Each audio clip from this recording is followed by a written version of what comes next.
So you need to examine the continuity of the several function. Examine the continuity of the several functions. Remember this, that you're not given to find out whether the function is continuous or not at some point, at some particular point. You've been asked to find out the general continuity of this function. Okay. So part A is when fx is equal to x minus 5. Okay. Now remember this, that x minus 5 is a polynomial function. Okay, x minus 5 is a polynomial function, and we have proved it in one of the recording that polynomial functions, they are continuous at all x belonging to R. So hence this is a continuous function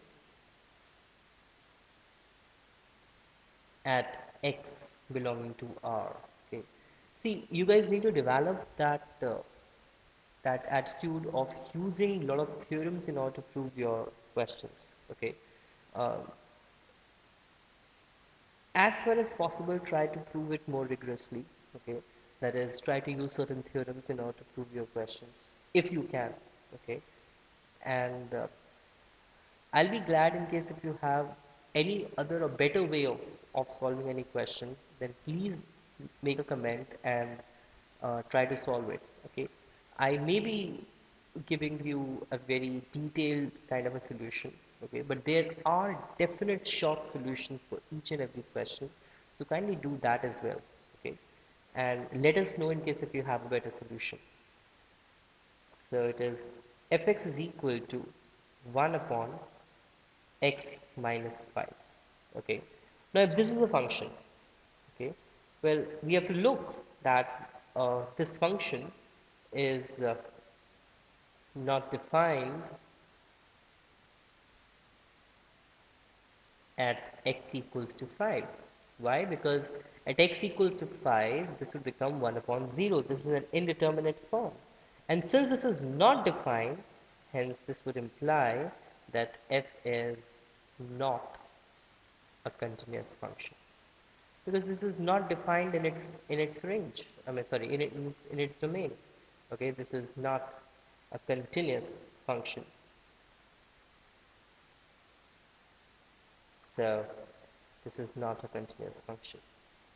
Now, um,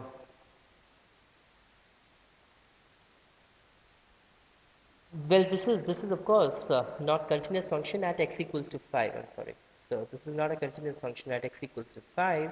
But what happens if x is not equal to 5? Okay. So let us see whether that is it continuous at that level or not. So you pick up any c, okay, belonging to R. Of course, minus, you should not be picking up 5. So you pick up any c. So in that case, what is the limit of the function as x tends to 5? Okay,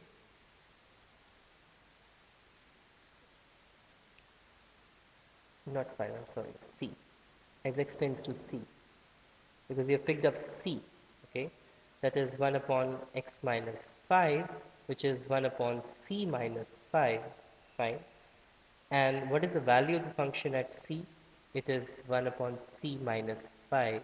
So the value of the function is equal to the limit of the function. Limit of the function is this. Value of the function is this. Clear?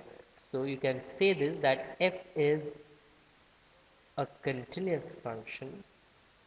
F is a continuous function, okay, at x belonging to r minus 5. Clear? So then you have part C, which says this, that is fx is equal to x square minus 25 upon x plus 5. Now clearly fx is not defined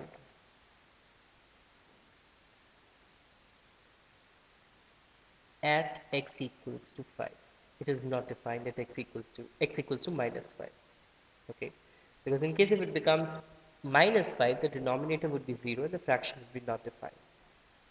Okay, and in case you look at for x not equal to minus 5, okay, so it's a similar logic which will go. You pick up any c which is belonging to r minus 5. Okay, so you pick up any c in that and you find out what is the limit of the function as x tends to c will be c square minus 25 upon c plus 5. Okay, and what is the value of the function at c?